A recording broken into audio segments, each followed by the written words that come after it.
అందరికీ నమస్కారం. అమరా కాన్సెప్ట్స్కి స్వాగతం. నేను మీ వాసంతి. అందరు మంచిగా ఉన్నారా? నేను ఎప్పట్లకనే మస్తున్నా. ఇయాల్టి వీడియోలో నేను మీ అందరి కోసము ఒక బుజ్జి గణపతిని తయారు చేసి చూపించబోతున్నా. అది కూడా ఎకో ఫ్రెండ్లీ గణపతి అన్నట్టు రెండు వస్తువులతోటి ఎట్లా తయారు చేసుకోవాలనో చూసేద్దాం పాండ్రిగా.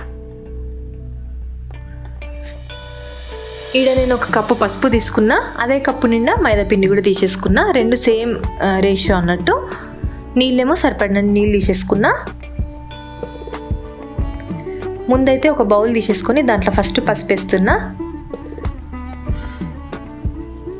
ఇదే పసుపులో నేను ఇప్పుడు మైదా పిండి కూడా వేసేస్తాను అన్నట్టు.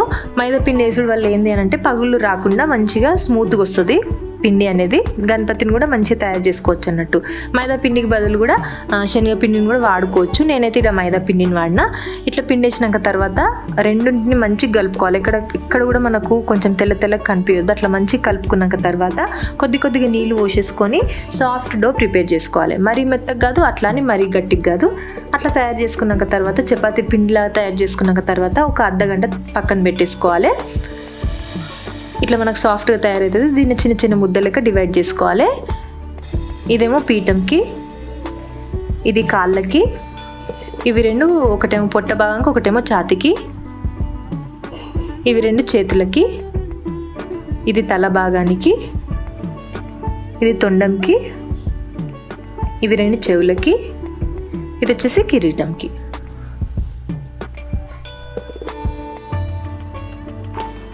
ఇక్కడ ముందు నేను ఒక ప్లేట్ తీసుకున్నా. ఆ ప్లేట్లో ఫస్ట్ నేను కొంచెం నీళ్ళు కూడా తీసుకున్నా అప్పుడప్పుడు అద్దడానికి.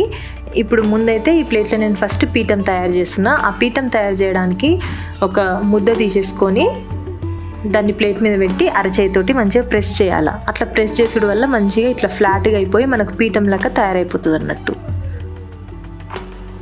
ఇప్పుడు పీఠం తయారైపోయింది. నెక్స్ట్ కాలు తయారు చేయాలి. దానికోసం ఒక ముద్దను తీసేసుకొని దాన్ని రోల్ చేసేసుకోవాలి. రాడ్ షేప్లో మంచిగా రోల్ చేసేసుకోవాలి కొంచెం పెద్దగానే. రోల్ చేసేసుకున్నాక తర్వాత దాన్ని పీఠం చుట్టుగా అతికిచ్చేసుకోవాలి. ముందుకు వచ్చేసిన తర్వాత కొనాలకు ఉంటుంది కదా, ఆ కొన దగ్గర మాత్రము పాయింట్ ఎండ్స్కి మాత్రం ప్రెస్ చేసేసేయాలి. సో దట్ అట్లా ప్రెస్ చేయడం వల్ల మనకు కాళ్ళలాగా పాదాల్లాగా కనిపిస్తుంది. నేను రైట్ సైడ్ ఏమో కొంచెం కింది కనిపెట్టిన, లెఫ్ట్ పాదం ఏమో కొంచెం పైన కనిపెట్టిన. అట్లా చేయడం వల్ల మనకి స్ట్రక్చర్ మంచిగా వస్తుంది అన్నట్టు, చూడడానికి మంచిగా ఉంటుంది. ఇప్పుడు నెక్స్ట్ వచ్చేసి పంచను తయారు చేస్తున్నా. ఈ పంచ కోసము ఒక కోన్ షేప్ లాగా ఇట్లా తయారు చేసేసుకోవాలి. ఆ పాయింటెడ్గా ఉన్నదేమో లోపలికి కనిపెట్టేసేయాలి. ఆ వెడల్పుగా ఉన్న భాగాన్నేమో వెనకాల సైడ్ కానీ అతికిచ్చేసుకోవాలి. ఇప్పుడు మన పంచ షేప్ వచ్చేస్తుంది అన్నట్టు. కుడివైపు కూడా సేమ్ అట్లనే చేయాలన్నట్టు.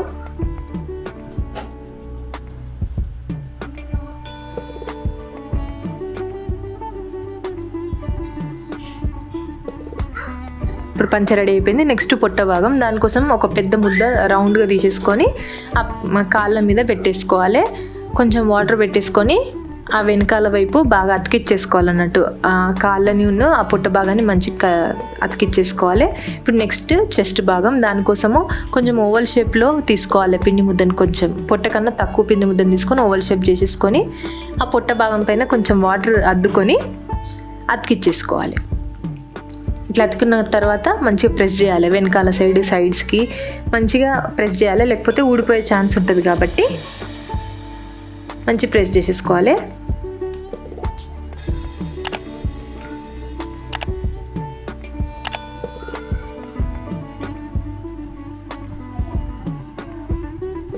ఇప్పుడు నెక్స్ట్ చేతులు. ఒక ముద్ద తీసేసుకొని దాన్ని కూడా ఇట్లా రాడ్ లాగానే రోల్ చేసేసుకోవాలి. కొంచెం పెద్ద తీసుకొని కిందికి మటుకు కొంచెం సన్నగా వచ్చేటట్టు చేసుకోవాలి. నేను ఫస్ట్ రైట్ సైడ్కి అతికిచ్చేస్తున్నా చేతిని. కొంచెం వాటర్ తీసేసుకొని అతికించేయాలి. చెయ్యిని కొంచెం పైన కన్నా కొంచెం కరువు లాగా చేసేసి పైన వచ్చేసి ఒత్తేస్తున్నా అన్నట్టు. ఇట్లా ఒత్తుడు వల్ల మనకు చెయ్యి షేప్ అనేది హస్తం షేప్ వస్తుంది మంచిగా. లెఫ్ట్ సైడ్ కూడా సేమ్ అది రిపీట్ చేసిన, కాకపోతే లోపలికని నేను కరువు లాగా చేసిన అన్నట్టు.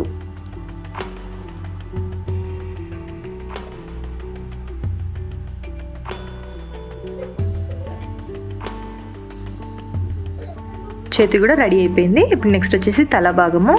దానికోసము ఒక రౌండ్ బాల్ తీసేసుకొని వాటర్ అద్దేసుకొని మంచిగా అతికిచ్చేసుకోవాలి.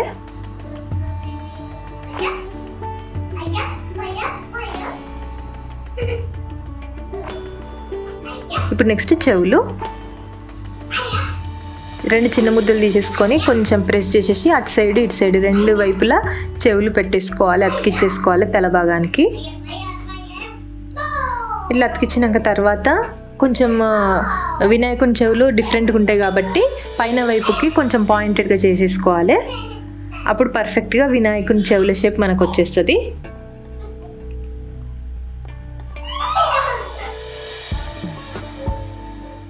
ఇప్పుడు చెవులు కూడా రెడీ అయిపోయినాయి. నెక్స్ట్ వచ్చేసి నేను జంజం తయారు చేస్తున్నా. కొంచెం చిన్న పిండి ముద్దను తీసేసుకొని సన్నగా చేసేసుకొని జంజం లాగా తయారు చేసుకోవాలి. కావాలంటే మీరు డైరెక్ట్గా కాటన్ ఉంటుంది కదా దూదితోటి చేసేసుకోవచ్చు. నేనైతే పసుపుతోటి తయారు చేసిన, అట్లనే మెడలో హారం కూడా పసుపుతోటి తయారు చేసి వేసేస్తున్నా నేను.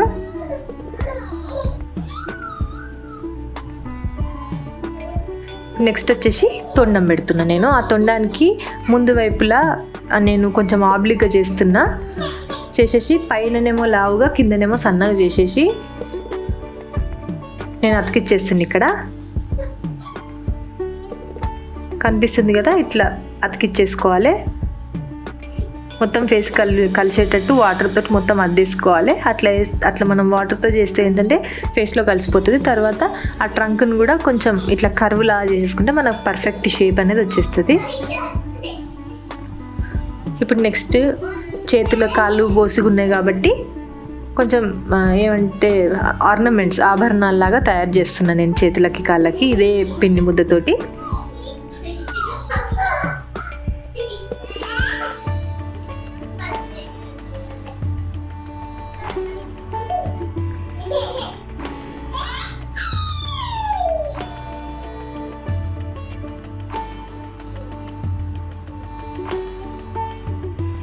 ఇప్పుడు ఆభరణాలు చేసుడు అయిపోయింది. నెక్స్ట్ కళ్ళు పెడుతున్నాను నేను. దానికోసం కొంచెం ప్రెస్ చేస్తున్నా. ఆ తొండం పైన కొంచెం చేయితోటి ఇట్లా ప్రెస్ చేసేసి చిన్న చిన్న ముద్దలు తీసేసుకొని కళ్ళలాగా నేను ఒత్తేస్తున్నా 2 వైపులా.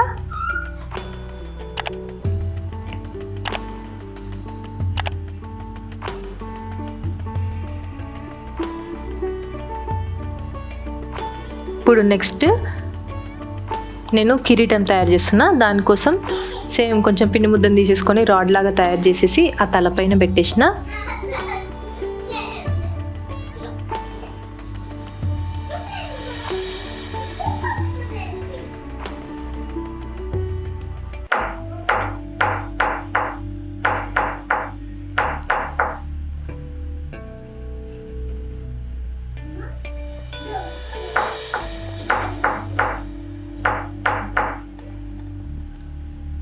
ఇట్లా కిరీటం కూడా తయారు చేసుకున్నా. ఇప్పుడు కళ్ళని నేను కొంచెం షేప్ చేస్తున్నా అన్నట్టు. మన స్పూన్ కూడా వాడుకోవచ్చు. ఇట్లా నేను షేప్ చేసేస్తున్నా కళ్ళని. పెన్సిల్ తోటి మధ్యలో పెన్సిల్ యూజ్ చేసిన, అట్లనే రీఫిల్ యూజ్ చేసి కళ్ళు మంచిగా వచ్చేటట్టు నేను చేసిన అన్నట్టు. అదే సేమ్ పద్ధతిలో నేను చెవుల భాగంలో కూడా కొంచెం లైన్స్ లాగా గీసేసాను.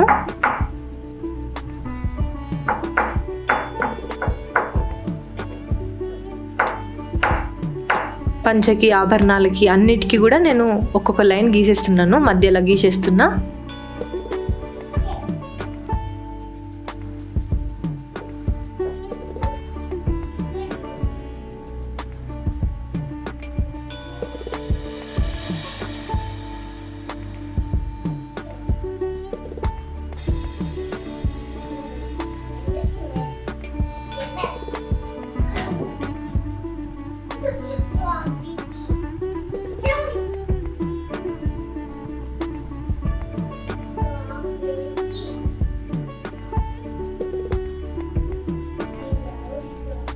కిరీటంకు కూడా కొంచెం డెకరేషన్ లాగా ఉంటుందని చెప్పేసి చూడ్డానికి బాగుంటుందని కిరీటంకి కూడా నేను కొంచెం షేప్స్ లాగా చేస్తున్నా.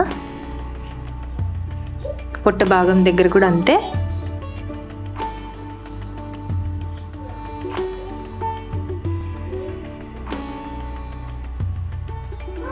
తొండానికి, అట్లనే బొట్టు దగ్గర కూడా నేను పొడుగు బొట్టు పెడుతున్నాను.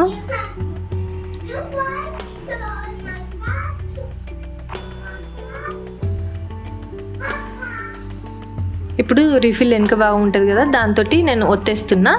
సో దట్ కొంచెం డిఫరెంట్ ఒక ఆర్నమెంట్ లుక్ వస్తుందని చెప్పేసి మొత్తం కిరీటంకి కానీ ఆర్నమెంట్స్కి కానీ అన్నిటికీ అట్లా రౌండ్ రౌండ్ షేప్ వచ్చేటట్టుగా నేను రీఫిల్ పెట్టి చేస్తున్నాను నేను ఇక్కడ.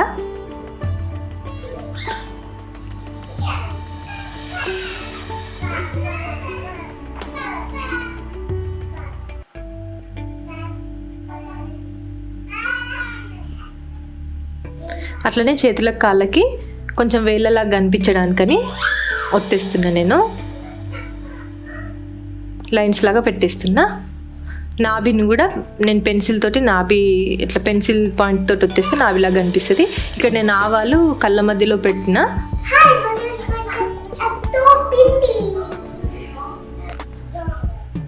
ఇక్కడ మా పాప, మా చిన్న పిల్ల ఉంటుంది కదా నా బిడ్డ, అది ఎలుకని తయారు చేస్తుంది.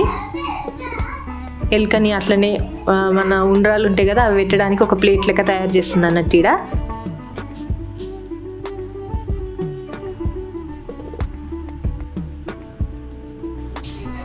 అదే ఎలుక తోకనట్టు అది.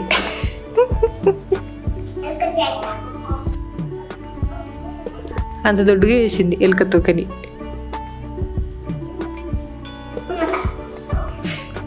అది ఎలుకనంట. చూపి వాళ్ళకి నేను చేసిన చూసిండ్రా ఎలుక ఎట్లుందో.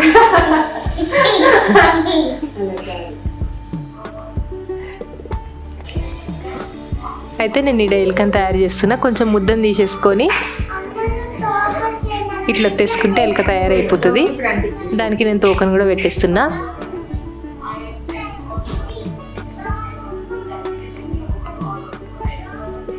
అది పాము తొక్కలాగా. ఓకేనా?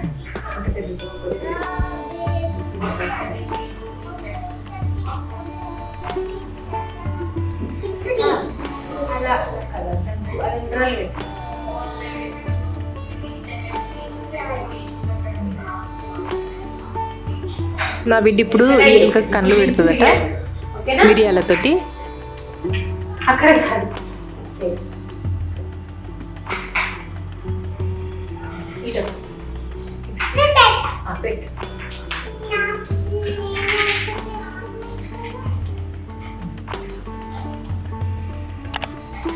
Very good.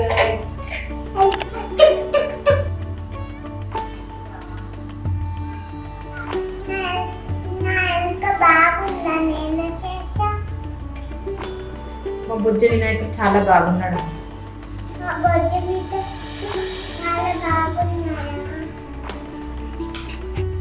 అట్లా మొత్తానికి మా మూషికం తయారైపోయింది. ఇప్పుడు ఉండ్రాలు తయారు చేస్తుంది.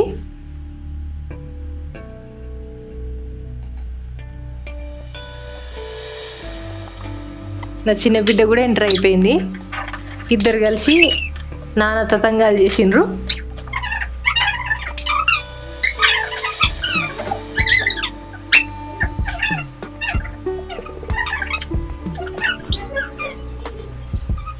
మొత్తానికి నా పిల్లల సాయంతో ఉండ్రాళ్ళు మూషికాన్ని మొత్తానికి తయారు చేసేసి పెట్టుకున్నాము ముగ్గురం కలిసి.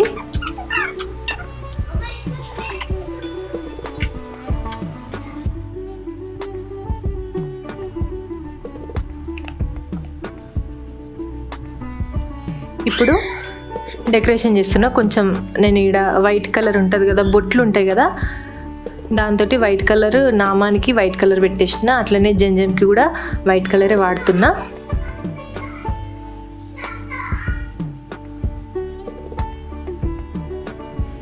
నెక్స్ట్ కొంచెం ఆర్నమెంట్స్ బాగుండాలని చెప్పేసి కుందన్స్ ఉంటాయి కదా, వైట్ కుందన్స్, అవి మెడల హారం కోసమని అతికిచ్చేస్తున్నా. ఆల్రెడీ పసుపుతో నేను పెట్టిన కదా హారాన్ని, దానికి అతికిచ్చేస్తున్నా వైట్ కుందన్స్.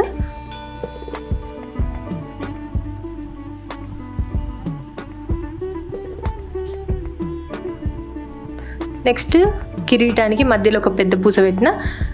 అండ్ సైడ్లో కూడా సేమ్ అవే వైట్ కలర్ కుందన్స్ వాడుతున్నా.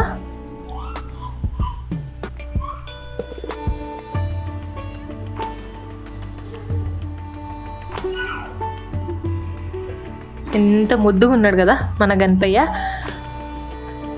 చూడ్డానికి కూడా మంచిగా ఉంటాడు అండ్ ఎకో ఫ్రెండ్లీ గణేశుడు కాబట్టి ఇంట్లోనే తయారు చేసుకొని మంచిగా సెలబ్రేట్ చేసుకుంటే అందరికీ మంచిగా ఉంటుంది అన్నట్టు.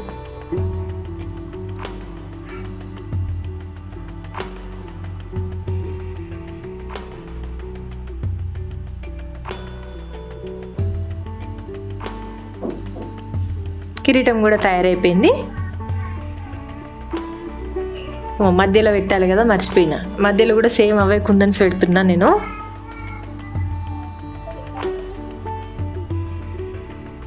కొంచెం గట్టిగా ప్రెస్ చేయాలి, లేకపోతే ఊడిపోతున్నాయి కాబట్టి కొంచెం గట్టిగా ప్రెస్ చేయాలి. లేకపోతే తడి పెట్టేసుకొని పెడితే మంచిగా అతుక్కుంటాయి.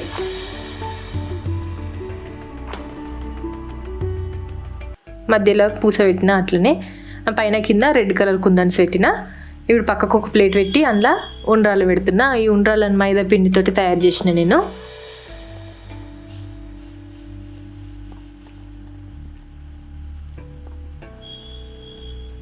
ఆ చేతులకు మొత్తం నేను పూసలు పెట్టిన, అది వీడియోలో చూపించనట్టున. చేతులకి ఆభరణాలు ఉన్నాయి కదా, మొత్తం అవన్నీ పూసలతోటి చేసేసిన, వైట్ కలర్ పూసలతోటి. ఇక్కడ మన కుండ్రాలు కూడా రెడీ అయిపోయినాయి. పక్కకి మూషికాన్ని పెడదాం. ఎలుక కూడా ఎంత ముద్దుగా ఉంది, నా బిడ్డ చేసిన ఎలుక మంచిగా ఉందిలే. అయ్యా నేను దంతాలు పెట్టుడు మర్చిపోయినా. నేను టూత్ పిక్స్ వాడుతున్నా. లెఫ్ట్ సైడ్కి ఏమో పొడుగుది పెట్టాలి పాయింటెడ్ది, రైట్ సైడ్ కొంచెం చిన్నది బ్లంట్ ఉన్నది తీసేసుకోవాలి.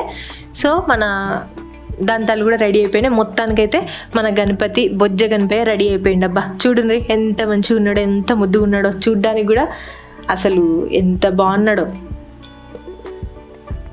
కాబట్టి ఇంట్లోనే మంచిగా పసుపుతోటి ఇట్లా తయారు చేసుకోండి. అందరు ఇంట్లోనే ఉండుండ్రి. గణపతి చతుర్థిని మంచిగా అందరు కలిసి ఈ పండుగని సెలబ్రేట్ చేసుకోండి.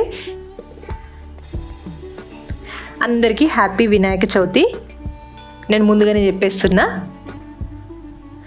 సో ఈ వీడియో కనుక మీ అందరికీ నచ్చినట్టయితే లైక్ చేయండి, షేర్ చేయండి, సబ్స్క్రైబ్ చేయండి, అట్లనే కామెంట్ కూడా పెట్టండి. Thank you for watching. Next వీడియోలో మళ్ళీ ఒక కొత్త వీడియోతోటి మీ అందరికి కనిపిస్తా. అంతవరకు బాయ్ బాయ్.